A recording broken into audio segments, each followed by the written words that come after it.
Thank you, Mike. Thank you very much, and welcome back to the session. This session is going to be on immune-mediated prevention of HIV transmission, and I'll be co-chairing this session with my colleague, Gabriela Scaletti.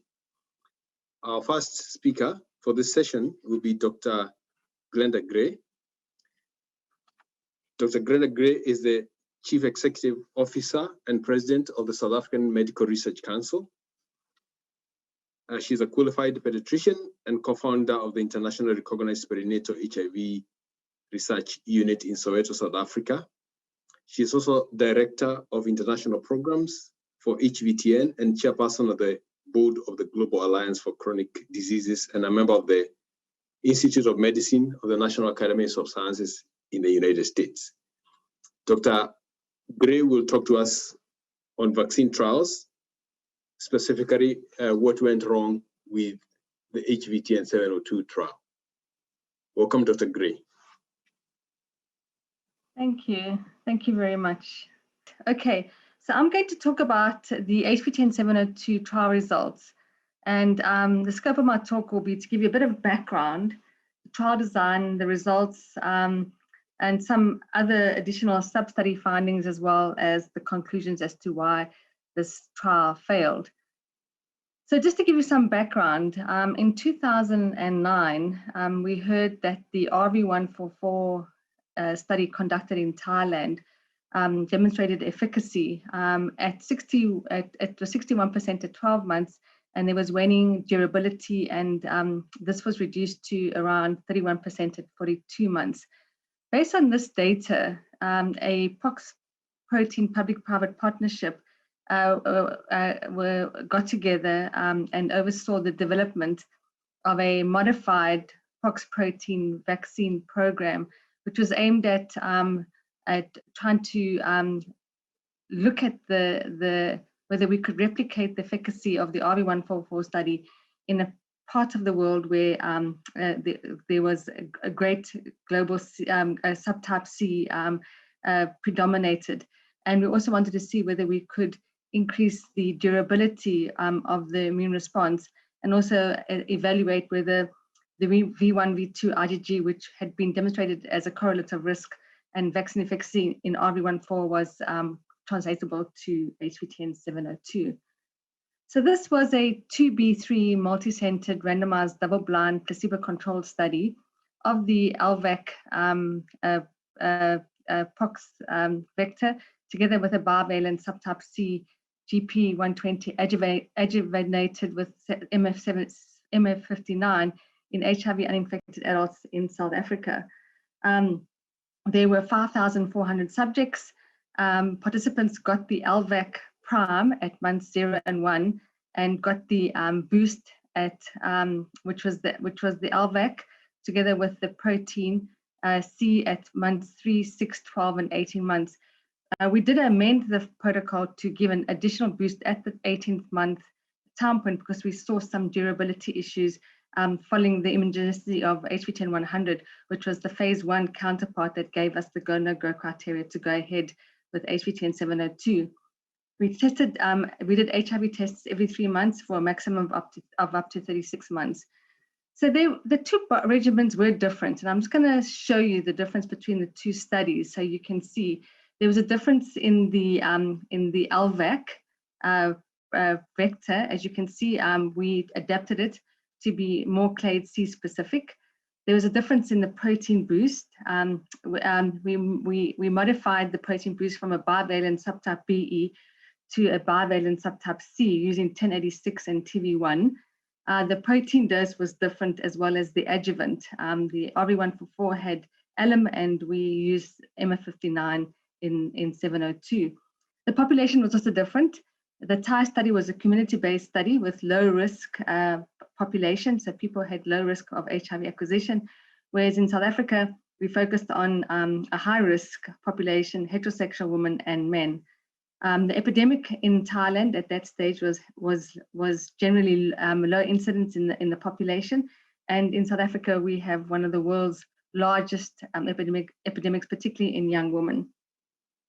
So the primary objectives were to assess the potency of 702, and this was This we did at the 24-month time period, and obviously the tolerability as well. We also had a secondary objectives, which was to see whether the vaccine was durable up to 36 months, and also to evaluate the impact of the full regimen on early efficacy as characterized at 6.5 months, which was after the sixth time period, and up to 24 months, which is the early efficacy. And we also wanted to see whether there was a difference of vaccine efficacy on different demographic characteristics. So these are the trial sites that we used in South Africa. We enrolled from October 2016 to June 2019, and we had a huge geographical spread of trials across the country of South Africa. This just shows you the schema where we screened over 10,000 people, enrolled over 5,500 people, and randomized into vaccine and placebo. This shows you the modified intent to treat cohort, as well as the participants who were HIV negative on study at month 6.5 and who were evaluated thereafter. In terms of the randomization, this worked very well. We saw similar distribution by participants between vaccine and placebo arms by sites, sex at birth, gender identity, median age, race, full blood counts, body mass index, male circumcision, the type of contraception women were on, genital tract infections, and self-reported risk factors. Overall, and most of the participants in the study identified as heterosexual and were evenly distributed across the study groups. You can see our retention was very good, and this shows you the loss of follow-up over time in the study, and you can see there was no difference between vaccine and placebo. We had regular DSMB meetings during the trial to evaluate the data, and in January 2020 this year, the trial met the non-efficacy criteria after sufficient follow-up at month 18.5, which triggered an ad hoc DSMB meeting. At this meeting, it was found that there was no difference between vaccine and placebo. And here you can see the HIV incidence between vaccine and placebo in the modified intent to treat, which is from month 0 to 24. The placebo and vaccine incidence were the same, around 3.4%. In the women, in the MITT, from 0 to 24, you can see there was very high rates of HIV incidence in the placebo and in the vaccine arm, and in the men, low rates, overall incidences of 1.3%. So what this slide shows is, first of all, that the vaccine was futile, but also demonstrated again the high incidence of HIV in women in South Africa, showing that HIV incidence hasn't changed in South Africa despite having one of the largest treatment programs in the world. This Kaplan-Meier shows you the difference between placebo and vaccine over time, looking at months 0 to 24, and you can see there's no difference between vaccine and placebo arm. And this just shows you the durability. Also, we did not see any difference in the long-term follow-up and evaluation of the vaccine regimen. And this shows you in the month 6.5, so people who were HIV negative at month 6.5 to 24, you can see that there was no difference between vaccine and placebo. So we saw no difference in subgroups when we looked at when we evaluated the vaccine effect by sex at birth, age, baseline HIV risk score, and body mass index. We saw no difference between vaccine and placebo. Just in terms of safety, this was generally safe and well tolerated. Some more reactogenicity in the vaccine as compared to placebo, but the adverse events were balanced between the groups, and rare adverse events related to study product were slightly more in the vaccine arm as compared to placebo. We had a few related AEs that resulted in vaccination discontinuation, and these were usually rash, urticaria, cellulitis, diarrhea, and headache. We had 18 deaths in the study, and these were not related to study agents, and they're mostly attributed to trauma and violence, which is quite endemic in South Africa. And then obviously no congenital abnormalities seen in the 163 pregnancies. We had a preamble study, a phase 1 study, HVTN 100, which was the study done to evaluate the go-no-go criteria for our advancement into this late stage efficacy study. And the HVTN 100 showed very good immune responses. We saw very good binding antibodies. We saw ADCC to GP120, GP140 antigens, and good T-cell responses to vaccine-matched peptide pools, which were of greater magnitude in this phase 1 study as compared to the RV144. However, we did, the V2 loop responses were always higher in the RV144 study compared to the HVTN 100 study. So what were the reasons why the study was futile, and why do we think there was lack of efficacy in 702? It could be due to immunogenicity differences, which may have arisen from the differences in the LVAC, the protein, the dose, the adjuvant, and additional boosters. So these were not the same vaccine, and they were highlighted earlier on. These were different vaccine regimens, and obviously the difference could have been because the vaccines were so different, and that's why we didn't see we saw lack of efficacy in 702. There could have been issues with viral genetics.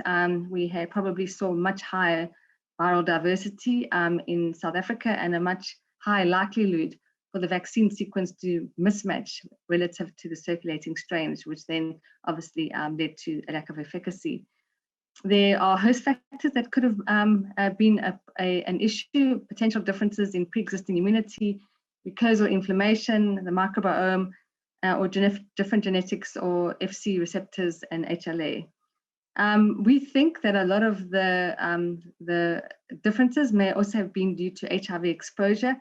We saw a very much a higher, more viral load and more exposure to HIV in South Africa as compared to Thailand.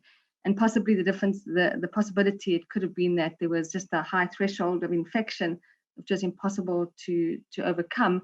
And possibly the huge differences in the vaccine regimens may have contributed to the issues around lack of efficacy. So what are we going to do, and what's going to happen with the correlate study? So obviously we are interested into understanding whether there were any subpopulations that may have been where vaccine efficacy may have worked. And there will be a Shiv analysis study and a limited case control study. And this will basically be to evaluate whether vaccine efficacy depended on any genotypic characteristics of the exposing HIV virus, and to assess whether there was any immune pressure from the vaccine on HIV sequences. The limited case control will assess the immune response biomarkers in vaccine recipients as correlates of HIV risk, and we'll also assess key vaccine-induced immune responses, and in focusing obviously on the RV144 correlates of risk to try and understand what went wrong. And these are obviously very critical studies to be done to try and understand the lack of efficacy in 702. We've done some other studies just looking at some sub-studies in 702 at one site, and we found, just looking at prevention methods in our subjects, is that that condoms were well known as a method of prevention but not preferred. And I think we need to consider other issues. We did provide PrEP for free at the sites, and we also did provide the monitoring for free of PrEP. And so I think that we had very low PrEP uptake in the study, and obviously it's important to look at other innovation for HIV prevention, such as long-acting injectables, as well as the use of passive antibodies and other HIV prevention technologies. And obviously what we do need in South Africa is a prevention method that's long-lasting, is discreet, and can blend into a user's lifestyle without it being too obvious, given the our patriarchal society and the high rates of gender-based violence. So there is a huge gap in biomedical prevention in South Africa, which aim to reduce sexually acquired HIV in South Africa. So in conclusion, HVTN 702 regimen had no prevention efficacy. And despite standard of care and the availability of PrEP, HIV incidence was high in our study and is high in South Africa, especially in young women. We do need and continue need to explore a biomedical intervention that can help women reduce HIV acquisition. I'd like to thank all my co-chairs, Fatima Leher, Linda Galbecker, and Moho, as well as all the study participants and all the site team and everyone who worked very hard to get the study done. Obviously, it's very important to always acknowledge our funders, because without them, we would not have been able to do the study, and particularly the NIH and the Gates Foundation. It's so important to also acknowledge the HVTN and SHARP data management and statistics, as well as CAB's communities and stakeholders. These are the sites that were involved in the study, and we just want to acknowledge them as well and thank them for their participation. Thanks very much.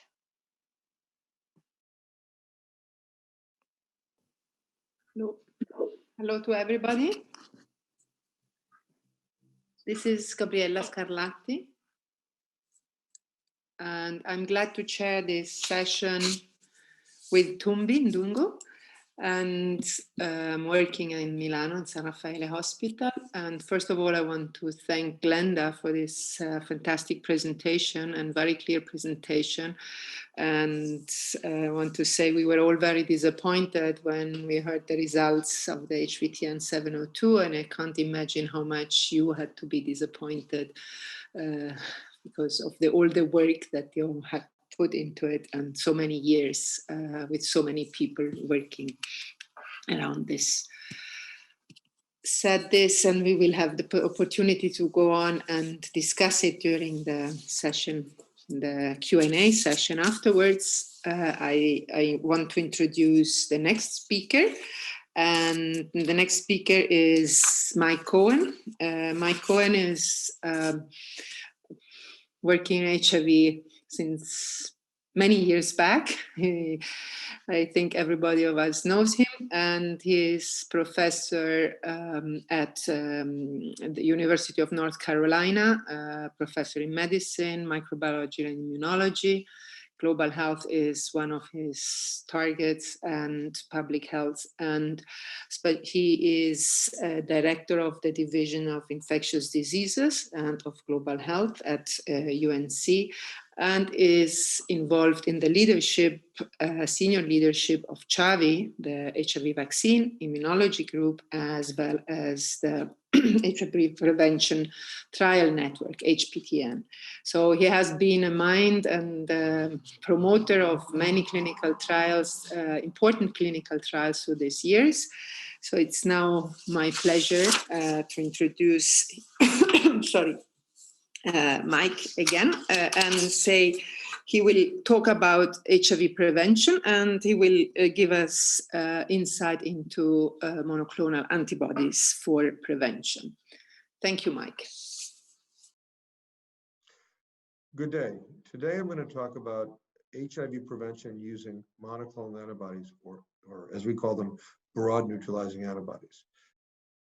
So let me first put this into context. We use integrated strategies to prevent HIV. We'd like to make a vaccine, but we don't have one. We have other biological tools that help us. Of course, the mainstay of HIV prevention is treatment as prevention. That's on the far right of this slide. In the yellow circle is the idea that we can use antivirals and now broad neutralizing antibodies, we hope, prevent the acquisition of HIV. And so this is really kind of ushering in the era of pre-exposure prophylaxis or PrEP. And that era was ushered in with the use of the pill tenofovir FTC, Truvada, approved many years ago, 8 years ago, as a once-a-day way to offset the acquisition of HIV. The strength of this is that the idea really works. The weakness is that you've got to reliably take the pills. And so there's been a lot of interest in longer acting strategies to prevent HIV acquisition. And the long acting strategies might include injectable formulations as opposed to, or maybe longer acting pills, or maybe rings that could be left in for a long period of time, antimicrobial rings, antiviral rings. If we look at what's available, we know Merck is got a drug called islatravir that's a once-a-month pill. We know Merck and other companies are working on implants. We know that there are needles and patches. We know that there are sub-Q capsid inhibitors, and we know that the long-acting injectable agent integrase inhibitor cabotegravir is very likely to be approved for both treatment of HIV and for the prevention of HIV.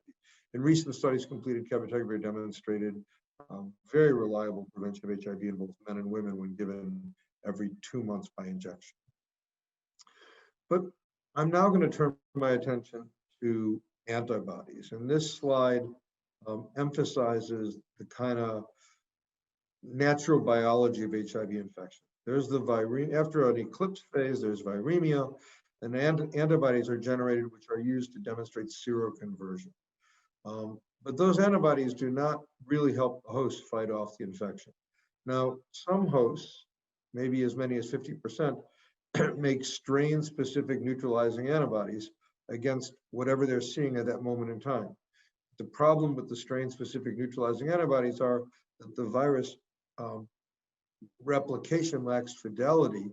So as it evolves, whatever antibodies are generated are no longer effective. We'll come back to this idea later. Untreated HIV infection can lead as many as 20% of people with infection to form broad neutralizing antibodies. These antibodies will kill lots of different strains of HIV, but they won't protect the host or help the host fight off the infection. But these broad neutralizing antibodies have attracted a lot of attention, are really the subject of our conversation this morning. And in this slide, and this whole kind of field really goes back about 10 to 20 years, maybe as long as 20 years, with Doug Richmond and Dennis Burden and others leading the way. And then about 10 or 12 years ago, the field really took off. And Nicole Doria-Rose published this paper in which she was able to demonstrate, I think it might be animated, she was able to demonstrate that about a quarter of donors make weak neutralizing antibody response, but about 25% in this particular collection of volunteers generated broad neutralizing antibodies, more potent neutralizing antibodies. Now, in this slide drawn by Bart Haynes and his group, it kind of emphasizes how this happens, that the virus causes the infection and the host generates an antibody. And the virus evolves to avoid these antibodies. And in the untreated host with replication ongoing, there's an endless arms race where antibodies are chasing different viruses. And eventually, a B cell has undergone enough mutations or somatic hypermutations such that it's making one of these broad neutralizing antibodies. This idea of studying sequentially the virus and the antibody generation has become a popular theme in many labs because it's important to understand the potential for vaccine development, where vaccines might lead to a broad neutralizing antibody. Now, so as labs got more and more interested in broad neutralizing antibodies, their targets became critically important. And on this slide, kind of colorful slide, you see the HIV virus and its insertion into the cell membrane, and you see different sites where antibodies have been, where broad neutralizing antibodies have been isolated and generated for the purposes of scientific study, and as well as for the purpose of making a drug. And you'll see that the CD4 binding site is really quite attractive and critical. And most of the antibodies that have been tested are directed at the CD4 binding site, some at the mPER site, some at the anti-CD4 site. And it really isn't a brand new idea. As shown on this slide, as early as 1990, investigators had the idea of taking polyclonal antibodies and trying to protect non-human primates from infection. And they did that successfully with the right cocktail of antibodies. And then in 2000, we had Dennis Burden's group and others working on the first monoclonal antibodies to protect animals. The challenge studies got better and better. And then the current generation of monoclonal antibodies were used successfully to protect non-human primates. And through their successful protection of non-human primates, they really generated a lot of interest in the idea of antibodies as treatment or adjunctive to treatment, and antibodies as an alternative for pre-exposure prophylaxis. And in the universe of these monoclonal antibodies, one antibody made by the NIH Vaccine Research Center, VRC01, became the source of a variety of important studies. Now, here I have to have a kind of way a disclaimer. I helped to run one of the leaders of the HIV Prevention Trials Network, which is partners with the HIV Vaccine Trials Network. We are NIH supported. We are then partners with the Vaccine Research Center. So a lot of our work focuses on products generated through the NIH Vaccine Research Center. And I would emphasize, while I'm going to focus on the work we've done in this space, there are other investigators working on monoclonal antibodies in different universities and in different organizations all over the world that are doing excellent work with other monoclonal antibodies or other broad neutralizing antibodies. So my focus is not meant to be exclusionary. It's really meant to be an example. So the VRC01 antibody, the first issue was to take it from its ability to protect non-human primates from infection and then move on to the idea that you could use it to protect humans from infection. And in order to try to pursue this goal, the drug was put into phase 1 studies. And on this slide, you see doses of 50 micrograms and 10 micrograms and the pharmacology of these and how long the drug might last. And in the initial phase 1 studies, the drug lasted a fairly long period of time, suggesting you might be able to give it every 8 weeks, depending on how much concentration was required to neutralize strains of HIV. And you can get a sense of the potency when you gave the doses shown on this slide. Now, VRC01, then we get to the idea of, well, how do you know that this antibody is sufficiently broad to kill lots of strains of HIV? And there's a kind of, there is a laboratory configuration of testing a panel of viruses that are lined up in tiers that would allow claims that an antibody has sufficient potency against a wide number of strains to be tested further. So VRC01 became the focus of our attention. And after demonstrating its safety and reasonable potency, it was concluded that we needed to do a proof of concept study. Now, I want to emphasize proof of concept. It was never believed that the antibody was going to be sufficiently broad or durable to become a drug. And we'll get back to that in a little while. But we did believe that we could test whether the idea was correct, whether the antibody had the potential to neutralize HIV during the process of acquisition in at-risk hosts. And so we set up the antibody-mediated prevention studies worldwide. And as I said, these are proof of concept studies. One was for men who have sex with men and transgender women, and the other was for women. And the questions we were asking were pretty straightforward. Could we give this drug safely with minimal reactivity and no serious adverse events? And to what extent could we prevent HIV infection over 80 weeks in subjects at high risk for HIV? So these subjects had to be negative in enrollment, and we were trying to prevent infection at some rate. And then co-primary or secondary goals of the study are to understand how much VRC01 antibody would be required for neutralization in vivo, not in a test tube, in vivo. And then when breakthrough isolates occurred, would we be able to understand how these breakthroughs occurred? And of course, in the best of worlds, the breakthroughs would be resistant to the antibody, just a few of them, and occurring at times late after antibody delivery, when one would predict that the antibody concentration might have waned below the concentration required for neutralization. And so the study was set up, as I said, worldwide, to compare a 30 milligram per kilogram dose of VRC01, a 10 milligram per kilogram dose versus a placebo in between 4,200 and 4,600 subjects, each getting 10 infusions leading to a study that would last 80 weeks with an additional follow-up to 104 weeks. Study was done ultimately in 47 sites in 11 countries, and we infused probably at this point more than 50,000 doses of VRC01 at the concentrations I've shown you. One of the most surprising things of the study was how loyal the subjects were. That is, once they started on the study and were coming in every 8 weeks, there was very little loss to follow up. There were no serious adverse events, as I've indicated. And the study subjects just were retained at a level that was quite remarkable, given that they had to come in and get an infusion every 8 weeks. And this really affected our thinking about feasibility of long-acting agents. Now, we completed the AMP studies. And what I'd like to do, of course, is to tell you all the results today. But I really can't do that because we haven't told the study subjects all the results, nor have we presented this at a meeting, nor have we published the results.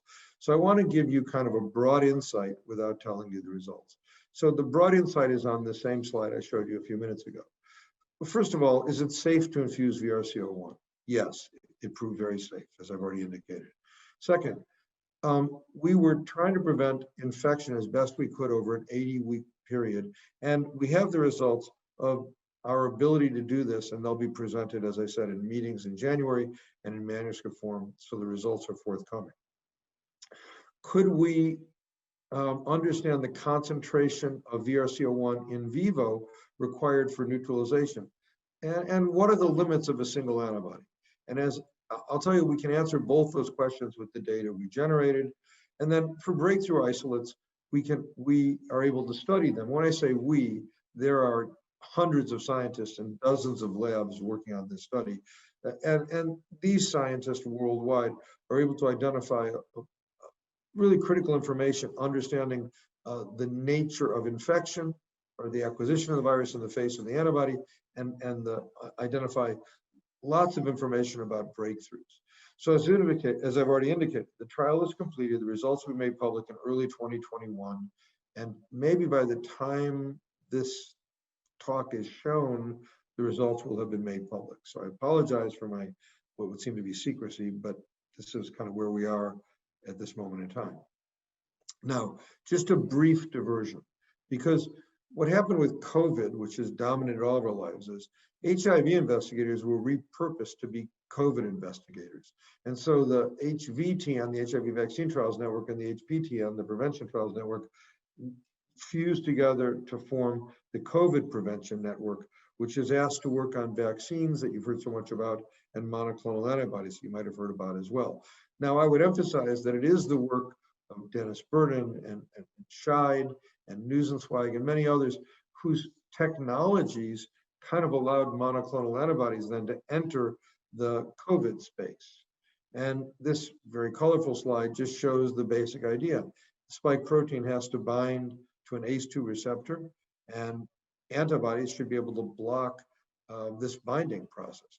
All the vaccines generated, all the vaccines tested are being tested to generate such antibodies in high concentration, but passive infusion of a monoclonal antibody would offer maybe 1,000-fold more antibody at a moment in time than a vaccine could offer.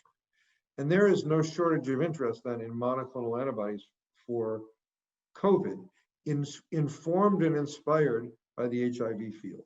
This is a list of maybe 50 monoclonals at different companies that are in different stages of development. But the train has really left the station, and Eli Lilly and Regeneron have completed studies of using monoclonals for treatment, and both companies have received emergency authorization for these monoclonal antibodies as for early symptomatic patients. And then in collaboration with the NIH, Lilly and Regeneron are working with the COVID Prevention Network on using the same monoclonal antibodies or monoclonal antibody cocktails for the prevention of acquisition of COVID, either as pre or post-exposure prophylaxis. So the kind of PrEP field that the HIV field developed exists in the COVID field. Now, back to HIV. What's next? Well, first, we'll report the results of our AMP study, but the AMP study was always a proof of concept.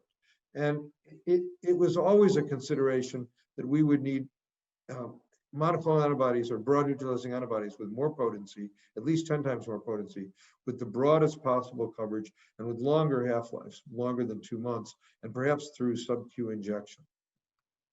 So this is just an example of the VRC01 patient who is, I believe, died many years ago, but before treatment was available. The same blood samples over time could be used to find an even more potent antibody, VRC07, which could have a mutation in the FC receptor, leading to a longer half-life. So VRC07523 is more potent and lasts longer.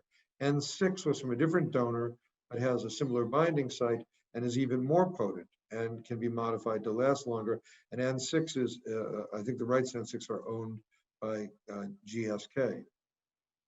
And what happens is, as shown on the slide, we get into the idea that in order to use monoclonal or broad neutralizing antibodies for pre-exposure prophylaxis, we're going to need to combine antibodies. And this shouldn't be a shock.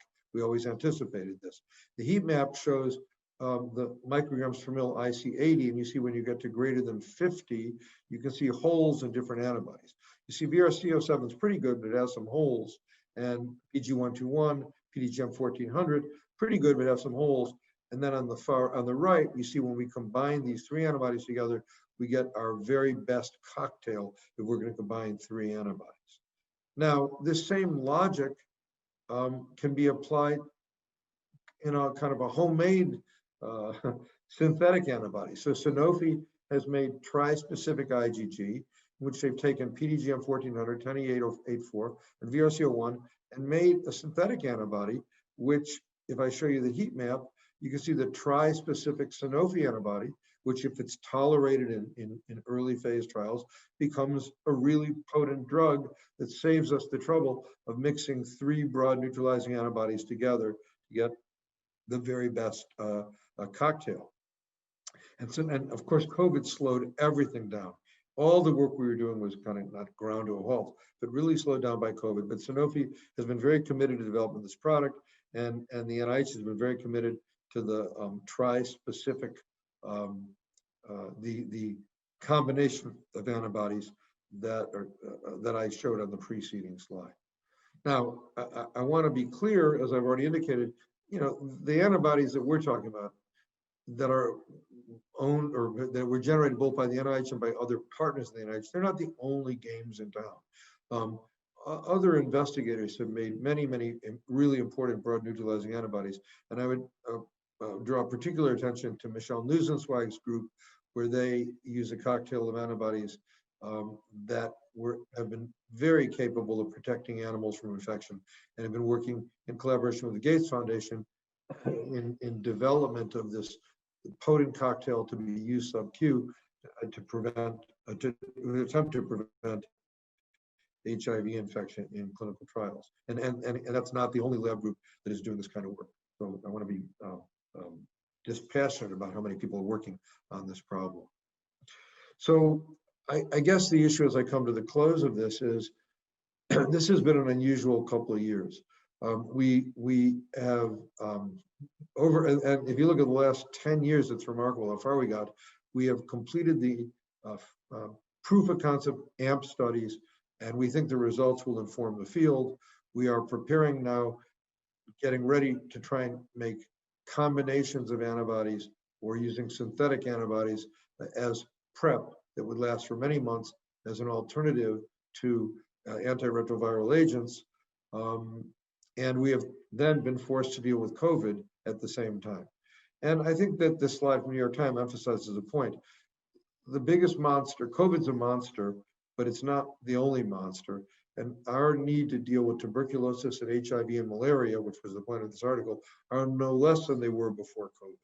So I would put our work in context and hope that in the next year or two, we can get back to working full-time on monoclonal antibodies, that is broad neutralizing antibodies, for the effective prevention of HIV acquisition. Let me point out that the slides I've shown, I cannot take credit for the most part. my colleagues, Dr. Kaup, Mascola, Corey, and others, and especially Mascola, I liberated slides from them in order to give the talk I've just given, and I really appreciate their generosity with their slides. Let me point out that the studies that led to all this work involve, thousands, literally thousands and thousands of study subjects, hundreds and hundreds of investigators, and then there are more than 100 laboratories and scientists working now worldwide on the specimens we generated in the AMP studies. So I think you could anticipate we'll publish or report a lot of results from the work that has been completed.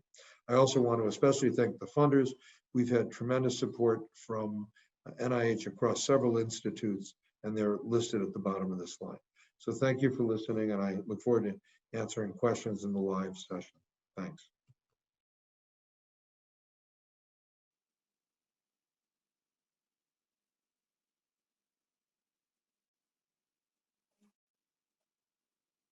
Thank you very much, Dr. Cohen, for that very exciting talk. And we're really looking forward to the results of that study to look at looking at broadly neutralizing antibodies. And I'm sure there will be a lot of questions. I'd like to remind all the participants, if you have questions, to please post them on the chat, on the live Q&A widget, so that we can then answer them at the end of all the presentations. We have two abstract-driven talks now by Dr. David Garber and Dr. Tara Smith, and we will just go straight ahead and get onto these talks before we come to the question and answer session. Thank you very much. Good morning, everyone. I'd like to thank the organizing committee for this opportunity to present our work and to say that I have no financial conflicts to disclose. So although sexual transmission of HIV accounts for the majority of infections worldwide, HIV infection among persons who inject drugs remains a public health concern. Globally, there are nearly 2 million persons who inject drugs living with HIV. And in the United States, approximately 10% of new HIV diagnoses occur within this population. Over the last 10 years, increasing abuse of opioids has led to increases in the numbers of persons who inject drugs and has been associated with regional HIV outbreaks in the US. As a prevention strategy, daily oral pre-exposure prophylaxis has been recommended for persons who inject drugs since 2013, but PrEP uptake remains low and is seen with other at-risk populations requires high levels of user adherence to achieve high levels of efficacy. As such, development of long-acting HIV prevention modalities may be particularly well suited for PrEP among persons who inject drugs by helping overcome population-specific barriers that limit PrEP uptake and adherence. Passive immunization using broadly neutralizing antibodies against HIV as long-acting PrEP is one such approach that's currently being evaluated for efficacy against sexually acquired HIV infection among men who have sex with men and women in the AMP trials. And many other bNAbs, which exhibit either greater potency or breadth of neutralization as compared to VRC01, are in clinical development. The two bNAbs used in this study, which are highlighted in the right panel, were 3BNC117, which, like VRC01, targets the CD4 binding site on GP120, and 101074, which targets a non-overlapping epitope on the V3 loop and surrounding glycans.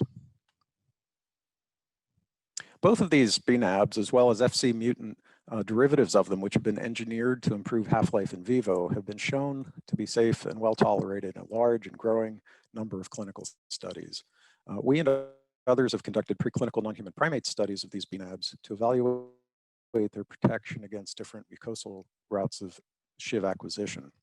The current study was performed to assess their protection against intravenous Shiv infection. For this study, macaques were given a single injection of bNAbs 1 week before the start of Shiv challenges, then were challenged repeatedly once per week until they became systemically infected, as determined by positive plasma viral load assay. Proportions of uninfected macaques were compared between treatment and control groups using the log rank test. Plasma bNAb concentrations were determined by TZMBL neutralization assays using selectively sensitive pseudoviruses to discriminate between the two bNAbs. And anti-drug antibody responses, that is, rhesus antibody responses elicited against either bNAb, were determined via ELISA using the bNAbs as coding antigens. So our design included two groups of cynomolgus macaques. The first group was comprised of 5 animals that received both bNAbs at 10 milligrams each per kilogram, whereas the control group was comprised of 2 animals that were untreated. The bNAbs used here were fully human IgG1s that did not contain any half-life modifying mutations. As you can see in the right panel, both control animals became infected following a single intravenous exposure, whereas animals that received bNAbs exhibited significant protection against a median of 5 Shiv challenges, with protection ranging from 4 to 9 challenges. With regard to early Shiv replication kinetics, we did not observe any statistically significant differences between groups for either peak viral RNA levels or viral RNA area under the curve values through 11 weeks post-infection. As for bNAb pharmacokinetics, we observed the highest levels of both bNAbs at 1 week following injection, which was the earliest time point assayed. 101074 reached an average concentration of 28 micrograms per mil and exhibited steady decline with a half-life of approximately 9 days. In contrast, 3BNC117 reached levels that were less than 10% those of 101074 and exhibited a relatively more rapid clearance from circulation. This was due in part to the generation of ADA responses against 3BNC117 in a subset of macaques. In the right panel, responses against either 3BNC117 or 101074 are shown in black or red, respectively. The time of each animal's Shiv breakthrough is denoted with a circle. So we can see, for example, that 2 different animals generated ADA responses against 3BNC117 by 3 weeks following bNAb injection, and that this corresponded to a loss of 3BNC117 neutralization activity from the plasma. At the time of Shiv breakthrough, the median concentration of 101074 in plasma was 1 microgram per mil and ranged from 0.6 to 1.6 micrograms per mil, whereas 3BNC117 was undetectable and had been for several weeks prior to breakthrough among all the treated animals. Therefore, we concluded that the observed protection was mediated by 101074, and we then used probit regression modeling, shown on the right, to estimate per challenge Shiv infection probability as a function of imputed 101074 plasma concentration. Among control animals, the per challenge infection probability is 100% and is shown as the blue circle with its 95% confidence interval. Tick marks in red or green represent Shiv challenge events that either did or did not result in infection, respectively. The solid black line is the model-based prediction, and the dashed lines denote 90% point-wise confidence intervals. So from this, we can see that a 99% reduction in infection probabilities compared to controls from 100% to 1% corresponded to a plasma concentration of 6.6 micrograms per mil for 101074.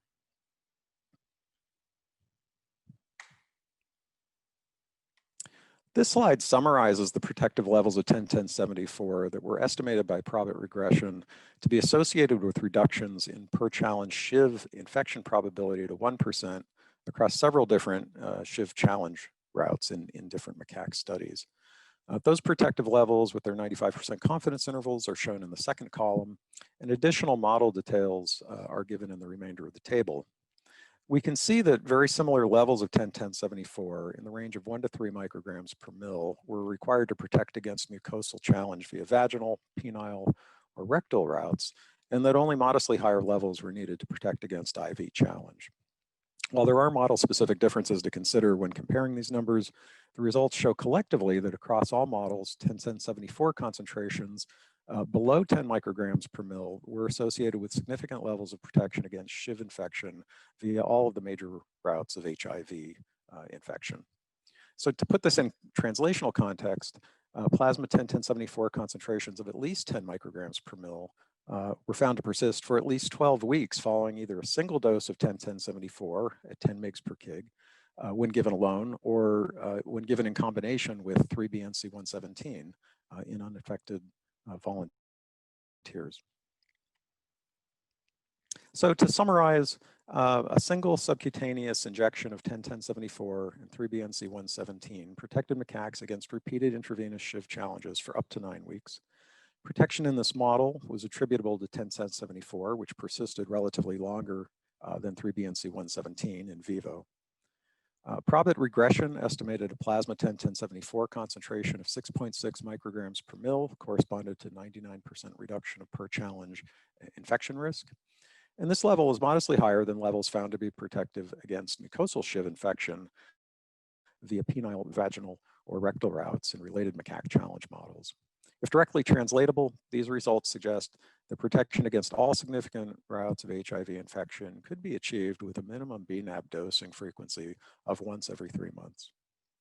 Our findings, as such, extend prior observations and support the continued development of 10-1074 as a long-acting prevention for men, women, and persons who inject drugs.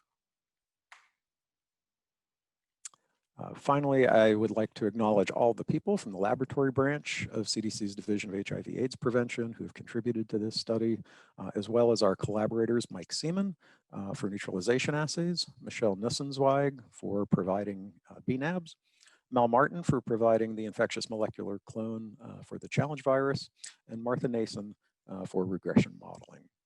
And thank you for listening, and I'd be happy to take any questions. Hello. First, I must of course start with this disclaimer and say that I have no conflicts of interest to report. My presentation today is on the use of broadly neutralizing HIV-1 antibodies and their potential implications for HIV diagnostics. Pre-exposure prophylaxis with antiretroviral drugs is a recommended strategy for HIV prevention. However, inadequate adherence to the daily PrEP regimen can reduce its effectiveness, creating an interest in developing long-acting prevention products to address adherence issues and maximize efficacy. Potent broadly neutralizing antibodies, or bNAbs, develop naturally in approximately 1% of persons living with HIV and target the HIV envelope glycoproteins GP120 and GP41. bNAbs have been considered for HIV prevention and as a potential treatment for infected individuals. Current studies have not indicated better clinical outcomes in humans so far, but when administered to non-human primates, they have been shown to protect against infection and reduce plasma viral loads. Depending on the bNAb type and dosing strategy, appreciable serum levels of up to 1 milligram per ml can be maintained in humans for several weeks and persist for months at 30 to 80 micrograms per ml. The prophylactic use of bNAbs for HIV prevention in seronegative persons may pose challenges in diagnostic testing for breakthrough HIV infection, because the envelope antigens targeted by bNAbs for neutralization are commonly present in diagnostic tests. Diagnostic screening for HIV infection can be confounded for persons administered bNAbs. The objective of this study was to investigate the reactivity of bNAbs in HIV serological tests to better inform diagnostic testing practices for persons immunized with these products. The bNAbs we evaluated include 6 anti-GP120 antibodies, including VRC01, PGT121, PGT145, 3BNC117, 10-1074, and N6, and 2 anti-GP41 bNAbs, including 10E8 and 10E8V4. These bNAbs were acquired from the NIH AIDS reagent program. bNAb reactivity was evaluated using a laboratory-based antigen-antibody screening assay and 7 single-use rapid tests, including antigen-antibody and antibody tests in 3 different formats: lateral flow, flow-through, and dual-path platforms. bNAbs were also evaluated with 2 supplemental HIV tests, the Bio-Rad Genius and the Bio-Rad HIV-1 Western blot. bNAbs were diluted to 50 micrograms per ml in negative serum and 100 micrograms per ml and 1 milligram per ml in PBS. These dilutions in PBS allowed us to assess the reactivity of each bNAb against both the anti-HIV antibody diagnostic and protein A anti-IgG specimen internal controls when present in the single-use rapid tests. bNAbs were further diluted and tested on the rapid tests that showed the most reactivity to determine a limit of detection. And we move on with results. At 50 micrograms per ml in plasma, no reactivity was observed in the Bio-Rad combo screening assay, and in all rapid tests. At 100 micrograms per ml in PBS, no reactivity was again observed on the Bio-Rad combo and on 5 rapid tests. The revealed G4 displayed a broken control line, giving us invalid results for all bNAbs, and the SureCheck was only reactive on the test line for PGT145, but still deemed invalid due to a lack of control line. At both 50 and 100 micrograms per milliliter, Genius was HIV-1 indeterminate with reactivity at GP160 for 10-1074, 10E8V4, and 10E8. At the higher concentration of 1 milligram per ml in PBS, none of the bNAbs were detected on the Bio-Rad combo, Determine combo, Unicold, and DPP single-use rapid tests. Unigold and Determine combo did display reactivity on the control line with PBS alone, but this was expected based on the design of these assays. Although OraQuick is only designed to detect GP41, it was reactive in 2 anti-GP120 bNAbs and 2 anti-GP41 bNAbs. Reveal G4 is designed to detect both GP41 and GP120 and did detect 2 bNAbs, 1 of each type. 5 out of 8 antibodies were detected in SureCheck, and we will go further into SureCheck as it did display the most reactivity. INSTI produced invalid results for 5 out of 8 bNAbs tested, with no control dot appearing, and only detected in 6. Genius was HIV-1 indeterminate, displaying reactivity at GP160 with all bNAbs except for PGT121, which was HIV antibody negative. The HIV-1 Western blot was indeterminate with the 2 anti-GP41 bNAbs, showing bands at GP160 and weak bands at GP41, and was non-reactive with the rest of the bNAbs. Overall, there was no correlation between the test antigen constructs and bNAb reactivity.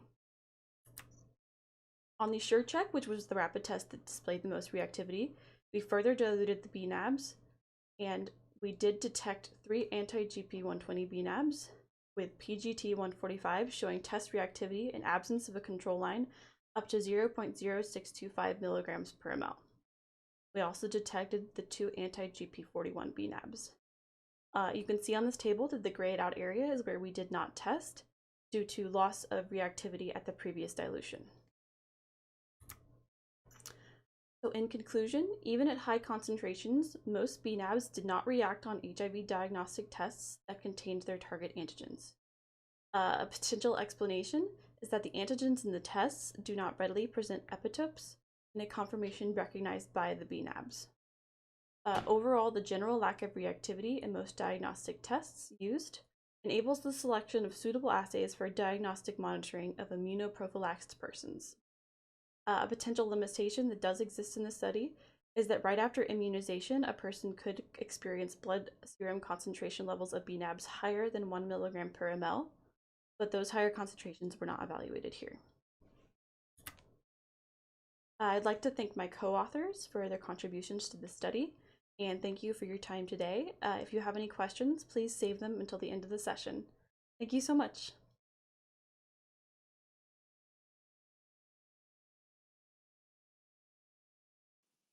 We would like to thank all the presenters for really good talks, really fantastic and important work being done on HIV prevention from all these HIV transmission studies. So thank you very much. I think we have time now for questions, and I see that we already have some questions coming through on the live chat.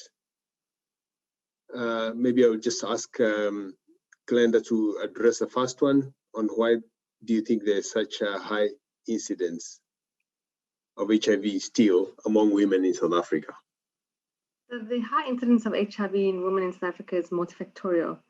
So it's both socioeconomic. We have we know that a lot of HIV in South Africa is fueled by gender-based violence and sex that's non-consensual, which drives a certain element of it. We live in a patriarchal society, and very hard for women to negotiate safe sex with their partners. We also have a high rate of intergenerational sex, which also drives susceptibility to HIV acquisition. We also have background high rates of STIs, chlamydia infection, as well as issues pertaining to an inability probably to diagnose and treat people early on who are asymptomatic but have high viremia. And so men don't access a lot of care in South Africa. And so without diagnosing and putting them onto treatment, they're always going to be much more viremic and spread HIV. So it's a lot of factors. There are probably also, besides the socioeconomic factors, there's also background factors such as STIs, genital inflammation, and other issues. The lack of basically targeting men to prevent the ongoing transmission to women. So I think there's a lot of work to be done, and certainly treatment as prevention hasn't rolled out in South Africa. We just don't seem to, even though we have the highest treatment program in the world with more than 7 million people on treatment, this has not translated into a reduction of HIV incidence amongst women. Even our incidences in men, as you saw, was 1.3%, which is probably the one of the latest figures to show incidence, and we need to try and understand better the factors that make men spread HIV in South Africa.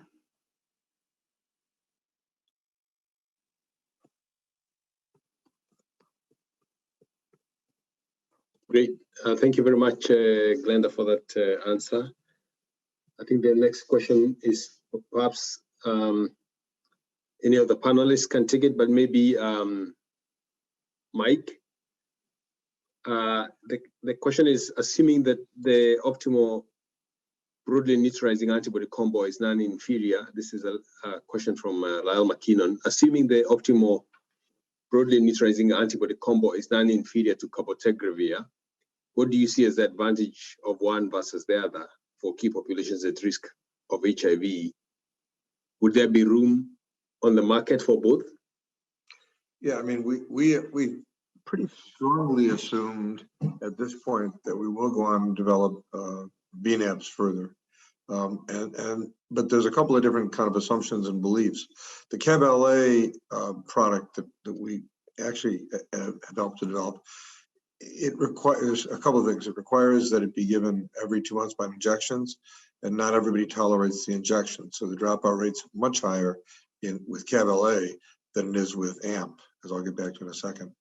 The second point is that as we use an integrase inhibitor with a long tail, I will warn that resistance at some level is inevitable.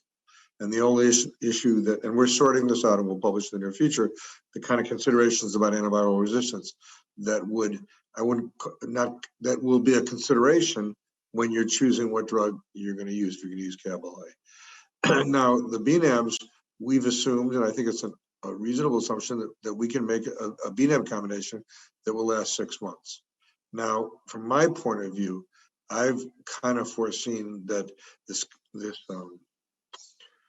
commitment to sub-Q, while interesting, may not prove critical if something's given every 6 months, and we get better and better at infusions, given that we had such success with infusions. So I would foresee, we had a discussion about this week, I would foresee either sub-Q or IV or some combination of bNAb succeeding as a 6-month prep agent to compete with cabotegravir as a 2-month prep agent.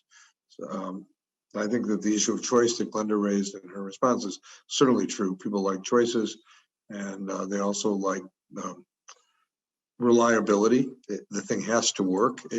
What I think is a problem is if we give something that's 60% effective compared to 99% effective, that's going to be a problem. So the challenge for bNAbs is going to be that they're going to have to be very, very effective when they're in combination to compete with CAB-LA. A long-winded answer, but in summary, yes, I think there's space for further development of bNAbs. I don't think it's a waste of time. Yeah, and I think obviously the cost of goods is important And so in a low middle income country, what long-acting cabotegravir, the long-acting cab costs versus a monoclonal antibody will be critical. If it's for the public sector, the intervention will have to be affordable. And so that would be very important to try and establish what the cost of goods are going to be and whether you can go to scale in poor countries. Yeah, I agree with Glenda completely. If you would get subcute formulation, very concentrated and low cost, that would be the best, or what do you think? Well, this gets to belief systems.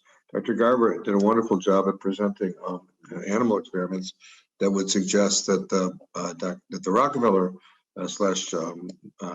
/ Gates antibodies have great potential to fulfill that promise. But when we went to humans, I'll share that with AMP, where we have a really good idea of how much antibody you need to try and achieve very complete protection. It's not 6 micrograms per mil. So the tension is going from animals to humans and seeing how humans do, because you've got to penetrate a lot of compartments successfully, a lot of human compartments successfully, and with sustained level. So I think we're hoping, I think it's known that we're hoping to compare directly some combination of antibodies generated by the NIH with Dr. Nussenzweig's antibodies, BNC 1171074. We're hoping that we can do a one-up comparison. Now, the hard part there is, are we going to have to compare it to CAB-LA? There's no placebo anymore. That's out the window. So there's an ethical issue. Is it ethical to use TDF-FTC, a daily pill, in comparison to things that have such an advantage in administration? It's a question, not a statement. I know that some of the drug companies intend to compare very much longer acting agents with daily TDF-FTC. It seems predictable at this point that you're going to win, right? Because you're going to run into a very large number of people who don't take daily TDF-FTC. We've done this over and over and over again. But if the drug isn't registered in a country, Mike, then what does one do? Well, that's why we have you.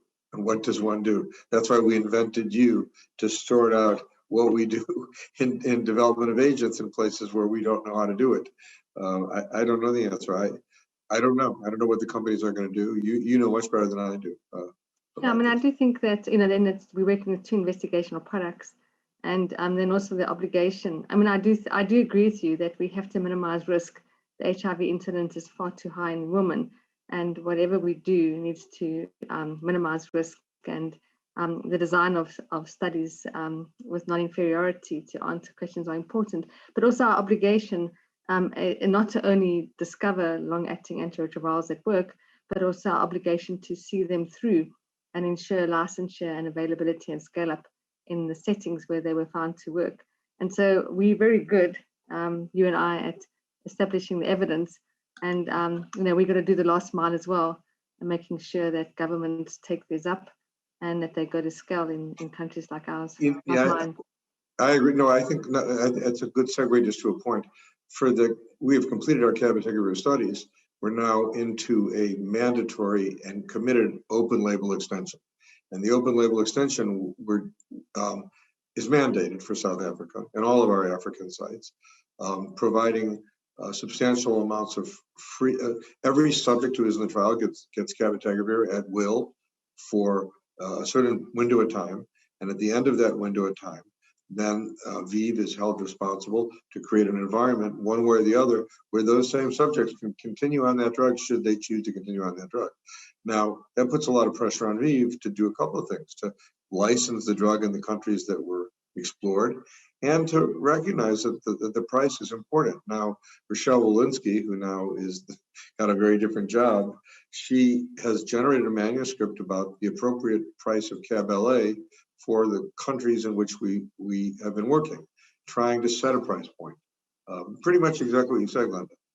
So I think that I'd be shocked if GSK/ViiV weren't in South Africa trying to work with the government in South Africa and representing the region to try and make it available to the women for whom it's most important. I'd be shocked beyond belief if they were going to price it out of the range of the people who need it the most. I don't think that'll happen. Thank you, Mike. I think we still have 2 more questions on the chat. So we need to move on. There's a question about the time, this is for David. Does the time to infection during Shiv challenge correlate with the reduction or have half-lives of bNAb concentration? I think if I understand the question, I think yes, it correlates with the correlate is the concentration of the antibody in the plasma. When you reach that correlate, then is determined by the half-life of the antibody. I think as you can see from the study that we presented here, originally we went into this thinking we were going to have similar pharmacokinetics between these 2 antibodies, so we wanted to look at them in combination. But in fact, we did see a difference, and at least part of that, in this case, was using the human antibodies in the non-human primate model, where we got an anti-antibody response that cleared one antibody much sooner than the other. Although I think some differences in the PK of 10-1074 and 3BNC117 have been seen even among humans. So yeah, so to answer your question though, it's the correlate, it's that concentration that you can maintain. Can I add rapidly on this to both you and Mike, because Mike pointed to it that distribution in the tissues might be an issue. So how much do we know human and macaque? Well, I would just say for macaque, we were not doing mucosal sampling. Unfortunately here, we were simply looking at the kind of correlate that had been looked at historically in the clinical trials, which was the plasma concentrations. Clearly we saw, some differences in just that earliest maximal levels of these 2 antibodies that got out of the sub-Q space into circulation here. So even in terms of the PK after administration is an issue, but then in terms of the accumulation or targeting to the mucosa, where it may be more important for blocking acquisition by those routes, yeah, it's important. And I think also the effects of things like these half-life modification mutations, the LS mutations, that seem to help the antibody get into the mucosa also are going to be important. Thank you. For the humans, just really quickly, for CAB-LA, we've done a lot of human pharmacology. We know that only a modest amount gets into the rectum, maybe 10% of the blood level, but it's better for the endocervical tissues, maybe 25%, which is why the drug works in both sexes, but may be even better for women. Julie McElrath has been working pretty extensively on the pharmacology of BRCA1, and as with Julie Ledgerwood and others. And pretty much what David said. I won't, she's got data she presented yesterday, the CAVD. I don't think it's published yet. And, I think that she's trying to understand the distribution of these antibodies. One of the belief systems, though, has to do with the lymph nodes. We're not really sure that you need the drugs distributed in these tissues. There was a paper by Dan Baruch years ago that argued control at the lymph node level is more important than control at the individual in situ tissue level. That may or may not be true. We're collecting data to accept or reject that hypothesis in all these studies about lymph nodes versus tissue. I don't know if David may have strong feelings about lymph node control compared to tissue control. And in addition to that, David, there is also this question about does the limited difference in 99% protection for IV versus intravaginal challenge suggest systemic infection is critical to both? Yeah, I think it does. You can think about some of the studies where you give antibodies post-exposure, right, just very early after infection. Some of the work like Nancy Haywood or Ann Hessel, have described where you can, or studies from Dan Baruch, where there's some evidence of local, infection at the mucosa that then can be, cleared by antibodies. So I think having that sort of systemic, buffer of antibody to clear infection is likely very important. Tumbi, I think we have another question for Kenneth. Is it on? Oh, it's a long one. Yeah, I think it's about the PrEP and acceptability of long-acting PrEP, and I felt like it was discussed somewhat, but maybe Mike or Glenda, you can discuss it again. It's about the low uptake of PrEP.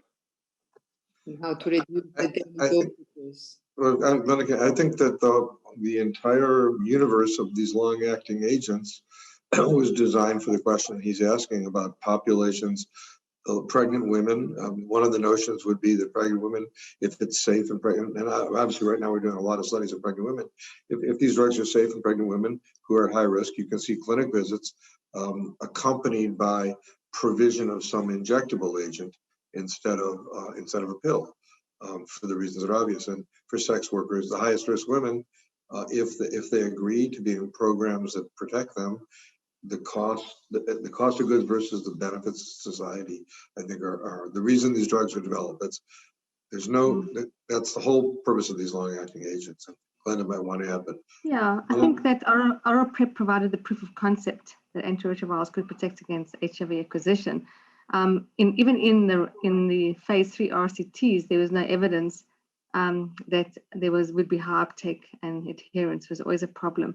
So we have to be able to administer antiretrovirals in ways that are acceptable to women and are more potent because they don't rely on self-administration. I think we have to stop here. I thank you all. It was really a great discussion and great presentations. And I think everybody enjoyed it very much, and I wish that everybody will come back tomorrow for the next few sessions, and exciting sessions we will have tomorrow. thanks. Bye. Bye. Good evening, good night, good day to everybody.